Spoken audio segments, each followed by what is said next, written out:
ఈరోజు మన చందమామ కథల్లో భేతాల కథల్లో భాగంగా విద్యార్హత అనే కథ విందాం. కథ వినే ముందు నాదొక చిన్న రిక్వెస్ట్. మీరు గనక మా ఛానల్ని మొదటిసారి చూస్తున్నట్లయితే ప్లీజ్ తప్పకుండా సబ్స్క్రైబ్ చేయండి. ఇక కథలోకి వద్దాం.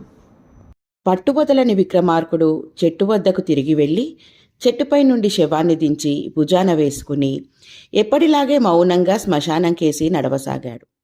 అప్పుడు శవంలోని భేతాళుడు, రాజా, పట్టుదల శ్రమల కోర్చగలిగిన శక్తి వివేకవంతులు జ్ఞానులకే కాదు మూర్ఖులకు కూడా ఉంటుంది. నువ్వు మూర్ఖుడివా లేక జ్ఞానివా అన్న శంక కలుగుతున్నది.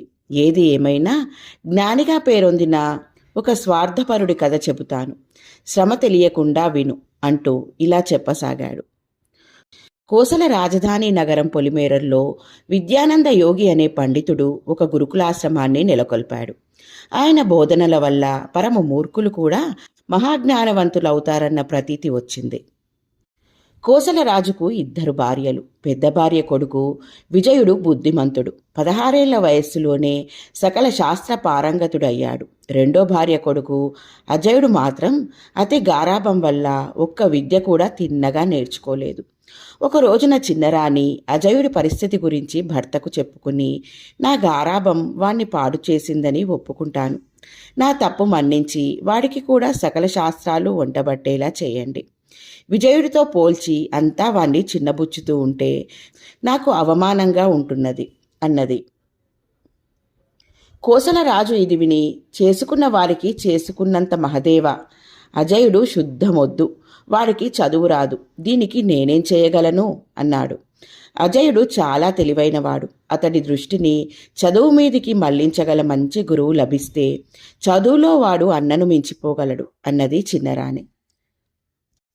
రాజు కాసేపు ఆలోచించి, మన నగరపు పొలిమేరల్లో విద్యానంద యోగి గురుకులాశ్రమం ఉన్నది. ఆయన ఎటువంటి వాడికైనా చదువు చెప్పగలడని అంటారు. అయితే ఆశ్రమ నియమాలు కఠోరంగా ఉంటాయి. అక్కడ అన్ని జాతుల వాళ్ళు సమంగా చూడబడతారు. రాజు పేద అన్న భేదం లేకుండా అందరూ ఒకే రకం నియమాలు పాటించి తీరాలి. అందువల్లనే నేను మన విజయుణ్ణి కూడా అక్కడికి పంపలేదు. నా సంగతికేం, మన నగరంలోని భాగ్యవంతులెవ్వరూ తమ బిడ్డలను విద్యానంద యోగి గురుకులాశ్రమానికి పంపడం లేదు. మన అజయుడక్కడి కఠోర నియమాలకు తట్టుకోగలడా అన్నాడు. ఇందుకు చిన్నరాణి, తమరు అజయుడితో పాటు విజయుణ్ణి కూడా అక్కడికి పంపండి. అన్నను చూసి వాడు వినయం నేర్చుకుంటాడు. అందువల్ల చదువురాని కారణంగా తననొక్కడినే అక్కడికి పంపారని చిన్నబుచ్చుకోనవసరం లేదు అన్నది. రాజు అందుకు అంగీకరించి కొడుకులిద్దరినీ విద్యానంద యోగి ఆశ్రమానికి పంపాడు. కొద్ది రోజులు గడిచిన తరువాత పిల్లల విద్యాభ్యాసం ఎలా జరుగుతున్నది చూడాలని రాజు 2 రాణులను వెంటబెట్టుకుని గురుకులాశ్రమానికి వెళ్ళాడు. వాళ్ళందరూ ఆశ్చర్యపోయే విధంగా అక్కడ అజయుడు ఎంతో ఉత్సాహంగా కనిపించాడు. నాయనా, ఇక్కడ నీకెలాగుంది అని అడిగాడు రాజు అజయుణ్ణి ఆప్యాయంగా. విద్యానంద యోగి మహాజ్ఞాని, నాకు చదువంటే ఆసక్తి కలిగింది. అందరూ ఏళ్ల తరబడి నేర్చుకుంటున్న శాస్త్రాలను నేను రోజుకొకటి చొప్పున నేర్చుకున్నాను. 2 వారాల్లోనే నేను ముఖ్యమైన శాస్త్రాలన్నీ నేర్చేసుకున్నాను అన్నాడు అజయుడు ఆనందంగా. చిన్నరాణి ఎంతో సంబరపడి, నువ్వేం నేర్చుకున్నావో ఒక్కొక్క శాస్త్రమే క్లుప్తంగా వివరించు నాయనా అన్నది. అమ్మా, నీకా శాస్త్రాలన్నీ అంత సులభంగా అర్థం కావు.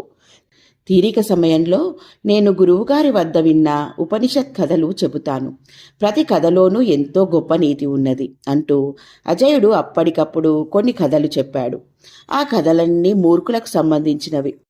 ప్రపంచంలో తమకు తెలియంది లేదని, తెలివితేటలలో తమను మించిన వారు లేరని అనుకుని అహంకరించి భంగపడ్డ మూర్ఖుల కథలవి. అన్నయ్య కనిపించడేం, వాడి చదువెలా సాగుతున్నది అని అడిగింది పెద్దరాణి ఆతృతగా. ఇప్పుడు నేను చెప్పిన కథలను విద్యానంద యోగి మాకు వినిపించాడు. కొత్తగా చేరిన విద్యార్థులకాయన ఈ కథలు చెప్పడం ఆచారమట. ఈ కథలు వినగానే అన్నయ్య నిరుత్సాహపడిపోయాడు. తనకేమీ తెలియదని, తను నేర్చుకోవలసింది చాలా ఉన్నదని అనుకోసాగాడు. అందుకని అస్తమాను గ్రంథపారాయణం చేస్తున్నాడు అన్నాడు అజయుడు. రాజు ఈ మాటలు విని ఆశ్చర్యపడి, విజయుడు కోసం కబురు పంపాడు. విజయుడు రావడానికి కొద్దిసేపు పట్టింది. వాడు చాలా దిగులుగా కనిపించడం చూసి రాజు, ఏం నాయనా ఇలా ఉన్నావేం? మేము వచ్చామని తెలిసి కూడా చూడ్డానికి రాలేదు అన్నాడు. విజయుడు తండ్రికి నమస్కరించి, నేను అంతఃపురంలో ఉండి గురువులు నేర్పిన వాటిని నేర్చుకుని నాకన్నీ తెలుసునని గర్వపడ్డాను. అతి ముఖ్యమైన ఎంతో కాలం వృధా చేశాను. నేను నేర్చుకోవలసింది ఇంకా ఎంతో ఉన్నది.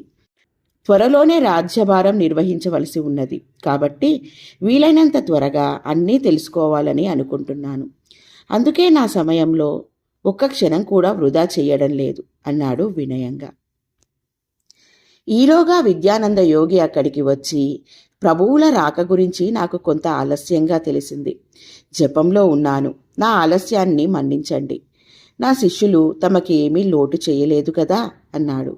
రాజు యోగికి నమస్కారం చేసి ఆయనకు తన కొడుకులిద్దరి మాటలు చెప్పి, నేను అనుకున్న దానికి భిన్నంగా ఉన్నాయి వీళ్ళ మాటలు.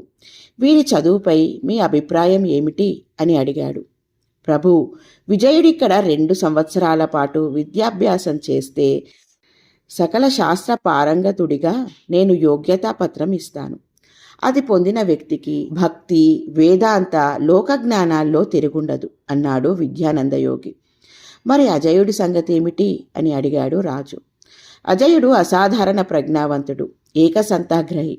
విద్యాభ్యాసానికి అతడికి గురువు అవసరం లేదు. అతడికి విద్యాబోధన చేయడానికి నా తెలివి చాలదు. అతడిని ఈరోజే మీరు ఇంటికి తీసుకుని వెళ్ళవచ్చు అన్నాడు విద్యానందయోగి. రాజు ఆయన్ని ఏదో అడగబోయిన వాడల్లా మౌనం వహించి అప్పటికప్పుడే అజయుణ్ణి తన వెంట రాజధానికి తీసుకుని పోయాడు. భేతాళుడు ఈ కథ చెప్పి, రాజా, ఎంతో జ్ఞానిగా నలుగురి చేత ప్రశంసించబడే విద్యానందయోగి స్వార్థపరుడని తెలుస్తున్నది గదా. అజయుడు ఏకసంతాగ్రహి.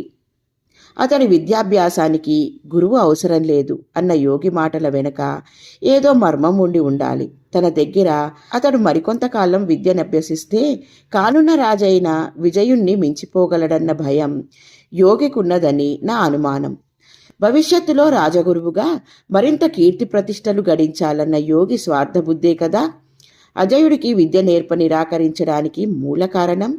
ఈ సందేహానికి సమాధానం తెలిసి కూడా చెప్పకపోయావో నీ తల పగిలిపోతుంది అన్నాడు. దానికి విక్రమార్కుడు, ఒక రాజకుమారుణ్ణి అతడి తండ్రి ఎదుట మూర్ఖుడనడం తగని పని. అందువల్లనే విద్యానందయోగి ఎంతో మృదువుగా ఆ సంగతి రాజుకు అర్థమయ్యేలా చెప్పాడు. అజయుడు ఏకసంతాగ్రాహి కావచ్చు, కానీ అతడు జన్మతః మూర్ఖుడు.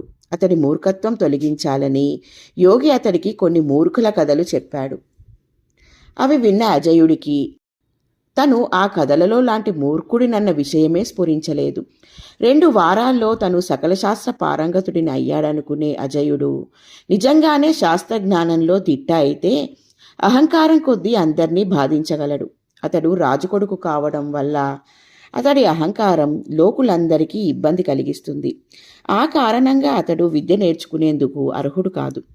విద్యానందయోగి ఎంతో నిస్వార్థ బుద్ధితో రాజ్యక్షేమం కోరి అజయుడికి విద్య నిరాకరించాడు అన్నాడు.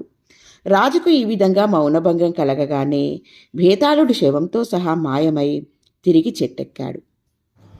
ఇలా ఉంది ఫ్రెండ్స్ ఈ కథ. బాగుంది కదూ? నచ్చిందా? అయితే లైక్ చేయండి. మీ బంధువులకు, స్నేహితులకు ఈ కథలను షేర్ చేయండి.